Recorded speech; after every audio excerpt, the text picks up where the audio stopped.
বৃহস্পতিবার সকালে রাজধানীর সিরিডাপ মিলনায়তনে বেসরকারি সংস্থা নাগরিক কোয়ালিশন আয়োজন করে সুষ্ঠু নির্বাচনের জন্য প্রত্যাশা ও চ্যালেঞ্জ শীর্ষক গোলটেবিল বৈঠকের। এতে অংশ নেন বিভিন্ন রাজনৈতিক দলের নেতা, সুশীল সমাজ ও সরকারের প্রতিনিধিরা। এ সময় রাজনৈতিক দলের নেতারা বলেন, ফেব্রুয়ারিতে নির্বাচন নিয়ে অনিশ্চয়তা দেখা দিলে সরকার ঝুঁকির মধ্যে পড়তে পারে।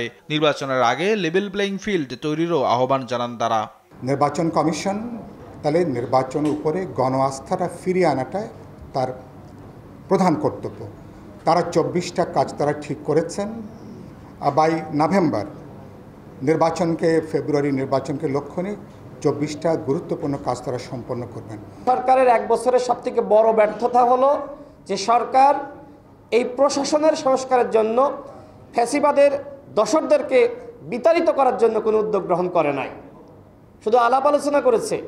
এক বছরের দৃশ্যমান কোনো সংস্কার না থাকার কারণে আজকে সরকারের প্রতি মানুষের অনাস্থা। ভার্চুয়াল ফাইন্যান্সটা যদি নিয়ন্ত্রণ না করা যায়, সেটা একটা অসম প্রতিযোগিতা ক্রিয়েট করবে আসনগুলোতে। দেখা যাবে আমার প্রতিদ্বন্দ্বী বা আমি নিজেও যদি ভার্চুয়ালি প্রচুর পরিমাণ ইনভেস্টমেন্ট করি, এটার একটা রিয়েল টাইম রিপোর্ট একটা ইলেকশন কমিশন নেওয়া উচিত, যে আসলে একজনের পক্ষে কি পরিমাণ অ্যাডভার্টাইজ যাচ্ছে। কি ঐকমত্য, অঙ্গীকার এগুলো অত্যন্ত গুরুত্বপূর্ণ, কিন্তু যদি অঙ্গীকারেই আমরা আস্থা স্থাপন করতে পারছি না, সে কারণে আইনগত একটা বাধ্যবাধকতার জায়গাটা তৈরি করা দরকার, যে আগামী জনপ্রতিনিধিরা ঐকমত্যের সংস্কারগুলো বাস্তবায়ন করবে। রাজনৈতিক দলের একটা সমন্বিত চিন্তা থাকলে এটা সম্ভব।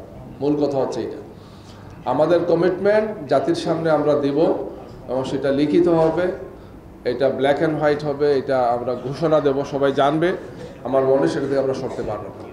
এইভাবে একটা কমিটমেন্টে আসতে পারলে আগামী নির্বাচন সুষ্ঠু সুন্দর হওয়ার গুরুত্বপূর্ণ একটি ধাপ আমরা অতিক্রম করব।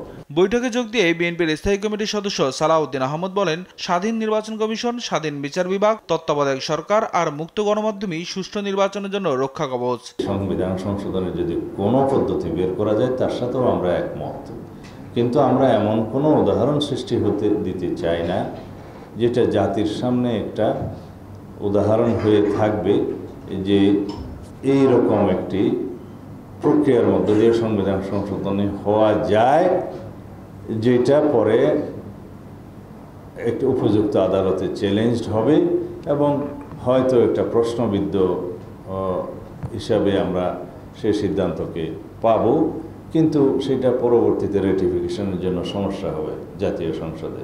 আর ফেব্রুয়ারিতে নির্বাচন না হলে মহাবিপর্যয় হবে বলে মন্তব্য করেন প্রধান উপদেষ্টার প্রেস সচিব শফিকুল আলম। ইলেকশনটা একটা বড় টেস্ট ছিল এবং এই টেস্টে আমাদের পার্টিগুলো, আমাদের সুধী সমাজ, আমাদের স্টুডেন্ট, শিক্ষার্থীরা সবাই আমরা বলবো যে একটা খুব ফ্লাইং কালার্সে আমরা উত্তরণ করেছি। এটা খুব ইম্পর্টেন্ট, এমন একটা ইলেকশন যেখানে একটা ইনসিডেন্ট ঘটেনি। এছাড়া মব সন্ত্রাস ঠেকাতে রাজনৈতিক দলগুলোর সদিচ্ছা দরকার, আর নির্বাচনের আগে এটা খুব জরুরি বলেও মনে করছেন প্রেস সচিব। আমি এটা পলিটিক্যাল। নিয়াজ মোরশেদ, দেশ টিভি, ঢাকা।